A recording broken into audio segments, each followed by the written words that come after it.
Hello guys, it's me Nilesh Maruti, and today I'm going to be taking the Class 8 new history textbook Resurgent Bharat, Chapter 1, Part 2. And if you haven't watched Part 1 yet, please go check it out. Into the video we go. Understanding colonization. What is colonization? So, actually, colonialism is basically invasion, but the other people don't fight back, and you kind of go there and say, this belongs to me, and they just say, okay, keep it. So, you can split the map like this. Everything in Europe can be called the colonizers, and everybody that's not Europe can be the colonies. So everybody from Europe was like Africa, Asia, India, China, Persia, and all have lots of gold, diamonds, and other valuables. They were like, why don't we go take it and keep it? And they had gunpowder and various other new technological inventions. While the rest of the world was farm based, and we and most Asian countries were like, feeding their population comes first before monetary goals. And that worked. Nobody went to bed in India hungry, nobody in Africa slept hungry, unless you're stuck in the enemy tribe.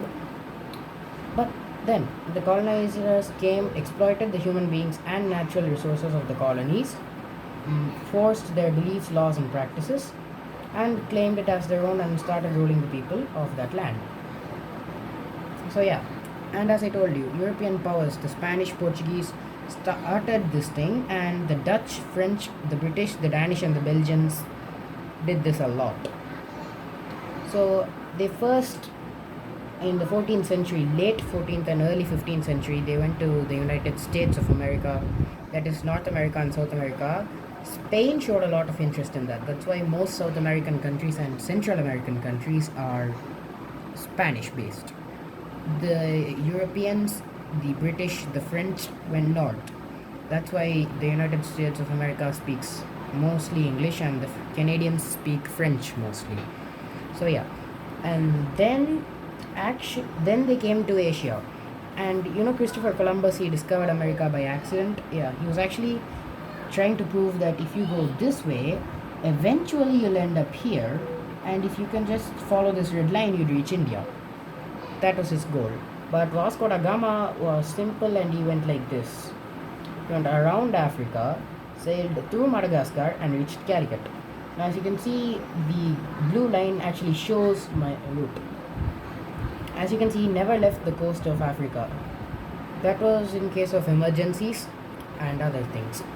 So during the early 1400s, Spain and Portugal competed, because if Portugal goes to a country first and says, this is mine, Spain follows and fights.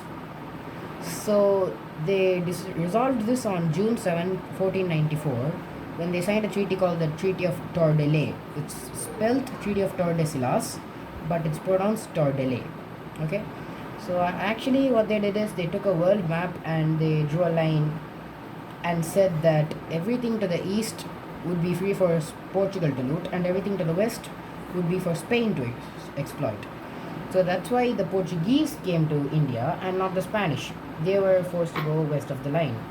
But I don't get it, because Lisbon, Portugal's capital, is the westernmost part of the world according to that time. So I don't kind of get how. So no matter where you put the line, Portugal's going to be on the wrong side. So yeah, I don't know why this is so. Moving on. So as you can see, this photo shows that. And why these countries colonized is a big question. They were driven by 3G. No, not the internet. They were driven by gold, glory, and God. Actually, you see, colonizers, as I told you, strengthened their economy. They exploited the natural resources. See? And they wanted glory of discovering new lands. Christopher Columbus, Vasco da Gama, they're all famous because of what they did. And God. Actually, this is just European arrogance. Everybody in Europe thought that they're of a higher race than the world, and they are actually the best of the best, apparently. And so they said that Christianity is the so called supreme religion, and everything below that is monkeys.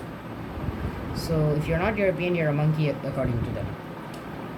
So they believed that it was their moral duty to propagate Christianity and convert the masses.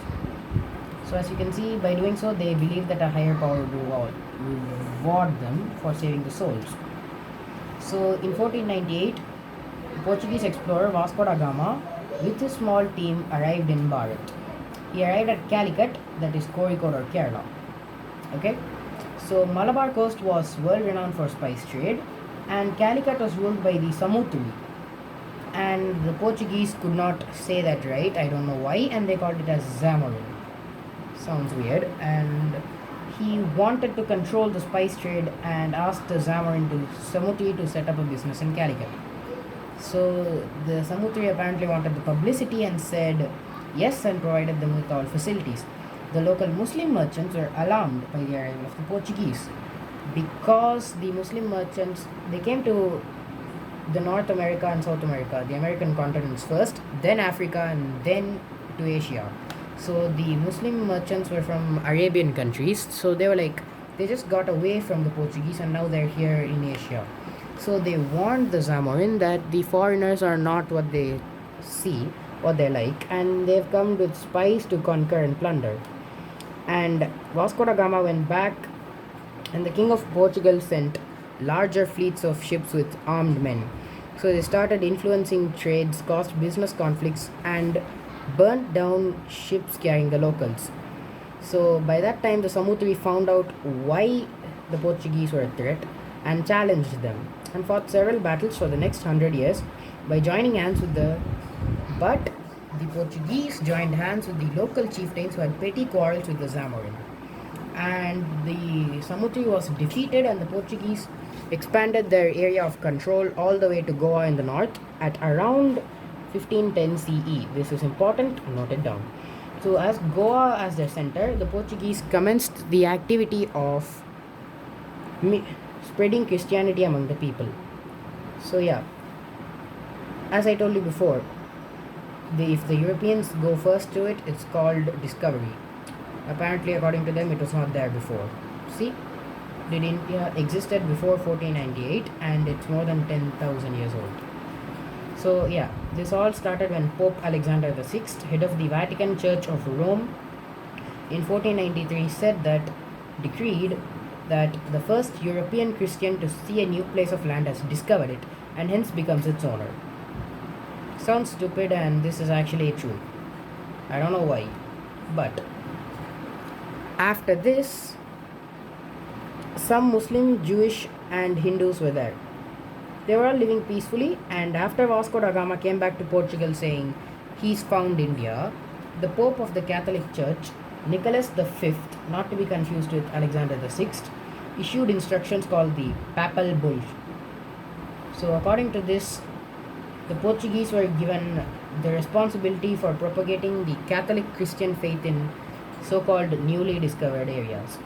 And they were given exclusive rights to trade in Asia on behalf of the Roman Catholic Empire. So from 1515 onwards, Goa was the center of missionary efforts. So as a consequence to the Papal Bull, they fanatically tried to convert the people to Christianity. The priest named Francis Xavier, Roman Catholic, wrote to the King of Portugal to impose an inquisition.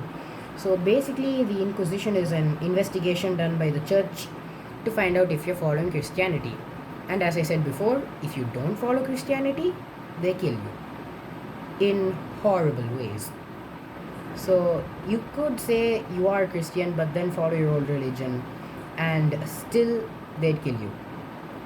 So that's all for this video. I hope you liked this one. Don't forget to like and subscribe, because we're so close to reaching our goal of 500 subs, and I will see you in the next video.